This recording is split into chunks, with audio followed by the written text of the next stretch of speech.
विष्णु सेन थाना अम्बा माता का हिस्ट्री शीटर है, जिसके विरुद्ध लगभग 25 प्रकरण आपराधिक प्रकरण दर्ज हैं। इन सभी प्रकरणों में अधिकांश प्रकरण अवैध फायर आर्म्स रखने और अवैध फायर आर्म्स के माध्यम से लोगों को डराने धमकाने के।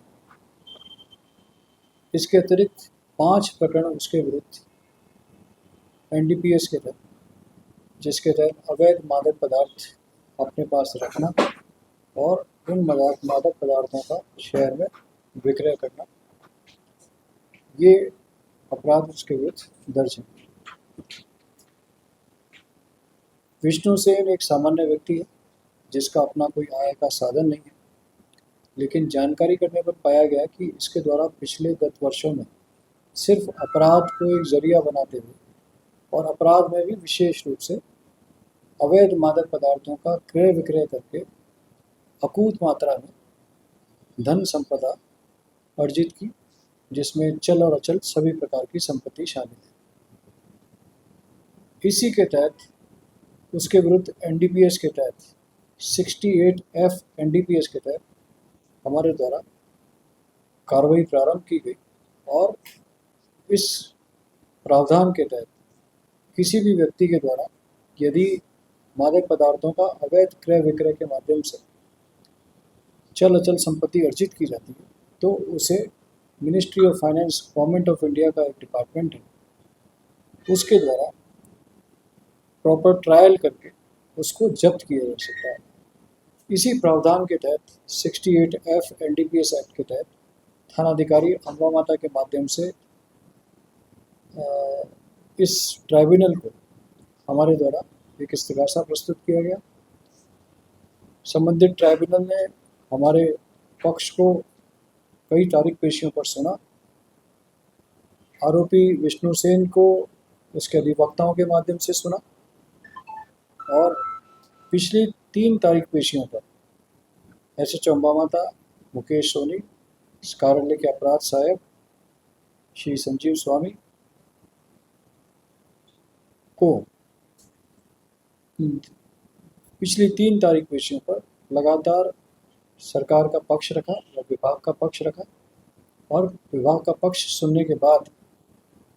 ट्राइब्यूनल द्वारा आज ये निर्देश पारित किए गए कि उसकी जितनी भी चल अचल संपत्तियाँ हैं उसको कुर्क किया जाता है और उसे 45 दिन का समय दिया जाता है कि वह इस ट्राइब्यूनल के निर्णय के विरुद्ध जिस संबंधित जो कॉम्पिटेंट अथॉरिटी है वहाँ पर वह अपील कर सकता है। इस प्रकार उदयपुर के हिस्ट्री में ये पहला इस प्रावधान के तहत कार्रवाई है जिसके विरुद्ध जिसमें 68F के तहत अवैध मादक पदार्थों के क्रय विक्रय के माध्यम से यदि कोई व्यक्ति अपनी संपत्ति खड़ा करता है, अचल संपत्ति अर्जित करता है, तो उसके विरुद्ध कुर्की की कार्रवाई की जा सकती है। ये कार्रवाई न्यायालय का निर्णय हमारे लिए प्रेरणा का स्रोत है और निश्चित रूप से इस जिले में और भी व्यक्ति जो इस तरह के व्यापार में सम्मिलित है और जिन्होंने इस अवैध व्यापार के माध्यम से अपनी संपत्ति अर्जित की है, उनके विरुद्ध इस तरह की कार्रवाई हम लगातार जारी रखेंगे। सर, कुल कितनी संपत्ति है? देखिए, जो अभी जो सब्जेक्ट है उस सब्जेक्ट के तहत यह कुल जो संपत्ति है लगभग एक तो कुछ 4 व्हीलर है और एक 2 मंजिला मकान है और एक कार है,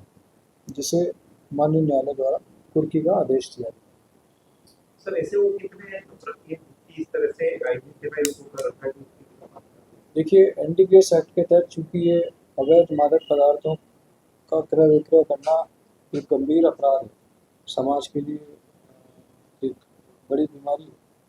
तो इसके प्रावधान कड़े हैं और अलग अलग प्रावधानों के तहत NDPS के तहत अपराधियों के विरुद्ध कार्रवाई की जाती है।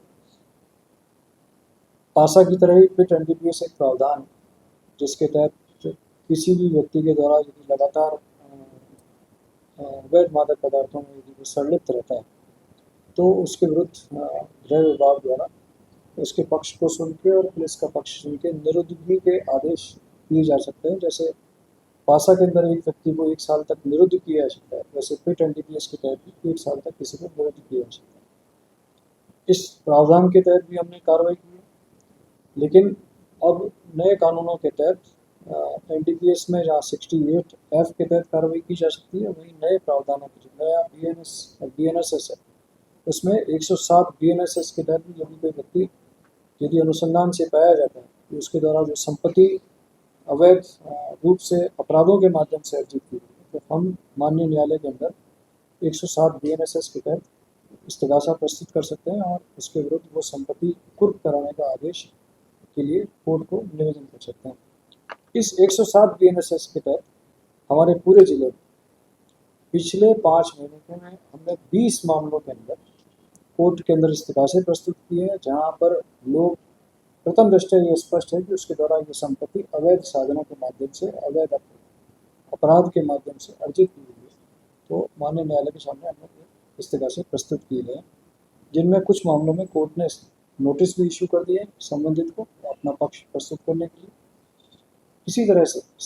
एनडीपीएस के तहत यदि कोई व्यक्ति इस तरह का व्यापार करता है, जो ये एग्जाम्पल आपके सामने है, ऐसे कई व्यक्ति हैं जिनका लंबा आपराधिक रिकॉर्ड है एनडीपीएस के एक्ट के तहत,